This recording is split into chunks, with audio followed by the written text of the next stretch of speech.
Hi there. One of the daftest myths to have been peddled by our increasingly powerful race relations industry is that everyone who isn't white is sort of the same. They face the same discrimination, the same hurdles to advancement, the same want of white privilege. This lumps all non-white Britons together as an homogenous mass under the virtually meaningless acronym BAME, Black, Asian and Minority Ethnic. In a world where we are encouraged to celebrate diversity, this seems strange.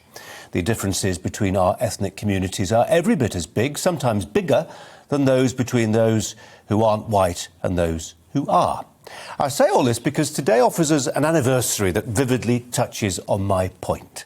On this day, in 1972, the military dictator who ran Uganda, Idi Amin, ordered the expulsion of his country's Asians. This was an act of ruinous economic self-harm. These entrepreneurial Indians formed the backbone of Uganda's economy. But Idi Amin couldn't care less. With the Indians gone, he gave their confiscated property and businesses to Ugandans from his own ethnic background, who promptly ran them into the ground. To be clear, Idi Amin was bonkers, not just eccentric and neurotic in the way of all demagogues, but off in the deep end doolally. He styled himself, for instance, His Excellency President for Life, Field Marshal Al-Haji Dr. Idi Amin Dada, VC, DSO, MC, Lord of all the beasts of the earth and fishes of the sea, and conqueror of the British Empire in Africa in general, and Uganda in particular. The VC, by the way, was the Victoria Cross, which he awarded himself, along with the claim that he was the uncrowned King of Scotland. He admitted to cannibalism, likening the taste of human flesh to leopard meat, though slightly saltier. He threw people he didn't like into the Nile, including 4,000 disabled people, there to be eaten by crocodiles. We can all agree the world was better off without him when he died in exile in Saudi Arabia in 2003, with some of his 60 children close by. By the time of his death, the Ugandan Asians Idi Amin had expelled at a moment's notice had proved the folly of his actions. Up to 50,000 of them were British passport holders, and their children have proved to be as talented in Britain as their parents were in Uganda.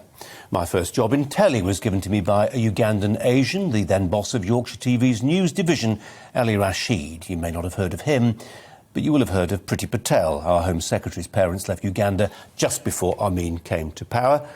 So what lessons from history can we derive from all of this? Well, one relates to immigration. The arrival in the UK of 30 to 50,000 Ugandan Asians in the early 1970s was hugely controversial and provoked a backlash. There was a serious proposal for them to be given safe passage not to Britain, but to a new home on the Falkland Islands.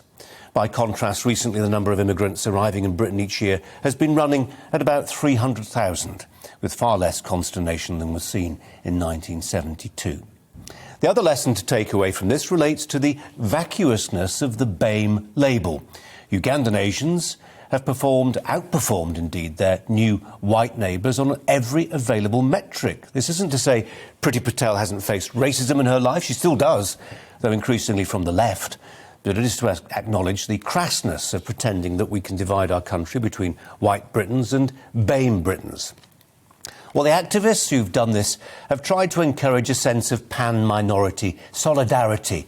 They would probably accuse me tonight of trying to divide and rule. This is the stuff of student politics, which has somehow come to dominate our national conversation about race.